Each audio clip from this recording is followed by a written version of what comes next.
Bonjour à toutes et à tous. Alors, mon maître m'a appris une très belle idée au nom du Baal Shem Tov. Il y a 3 étapes, ça s'appelle Achna, Avdala et Amtaka. Soumission, tempérance, Avdala, séparation, nuancement, et troisième étape, adoucissement, recalcul de la chose. Qu'est-ce que ça veut dire? Sur le plan spirituel, si vous voyez par exemple quelqu'un qui a un très grand service divin, quelqu'un qui a une grande élévation spirituelle, un tzaddik, et vous voyez qu'il souffre beaucoup. Alors vous dites, ah, mais comment est-ce que c'est possible que Dieu il récompense comme ça les gens qui sont à ce point-là investis? Très bien, bonne question.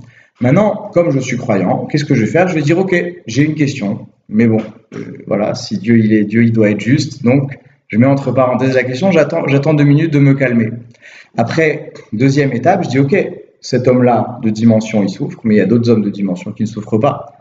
Et troisième étape, ça c'est nuancer, faire la part des choses. Après, troisième étape, adoucissement. Tiens, puisque déjà j'ai vu que c'est pas toujours comme ça, alors je vais pas faire de mon observation initiale un regard sur l'existence, et au contraire, je vais être capable de faire la part des choses, et aussi dans un troisième temps, de recalculer mon observation initiale. Peut-être que lui, il est comme ça parce qu'il y a telle ou telle raison, je ne sais pas laquelle, et peut-être que je vais trouver une raison qui va donner du sens à mon observation. Donc du coup, je vais pouvoir calculer mon rapport au monde, mon rapport à mon créateur de manière plus fine et plus intelligente. Et alors, ces 3 observations-là, ces 3 étapes, elles ont aussi une grande place dans notre existence. C'est-à-dire que très rapidement, malheureusement, on fait d'un événement négatif un échec personnel, un échec, une non-réussite, ou alors qu'on a des problèmes dans la vie que Dieu préserve. Et bien, malheureusement, on a tendance à en faire très rapidement un regard généralisé sur notre existence. Dire je suis un rateur, je suis quelqu'un qui a une mauvaise vie, etc. À Dieu ne plaise. Mais finalement, nous, on ne doit pas vivre comme ça. Nous, on doit vivre notre vie intelligemment. Alors, comment est-ce qu'on va faire? Première étape, j'accepte. Voilà. Si on m'a envoyé ça, ok, je ne sais pas pourquoi, mais on me l'a envoyé.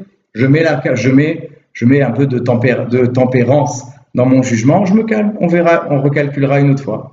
Après, une fois que je me suis un petit peu calmé, que j'ai accepté la situation, je dis ok, ça c'était aujourd'hui, mais hier j'ai réussi plein de choses. Il m'est arrivé plein de choses bien hier. Et même, en tout cas, voilà, là j'ai raté, et là j'ai réussi plein de choses. Donc finalement, je suis pas un rateur, et ma vie, elle n'est pas bien là, mais elle est bien là aussi. Donc c'est-à-dire déjà, je peux faire la part des choses.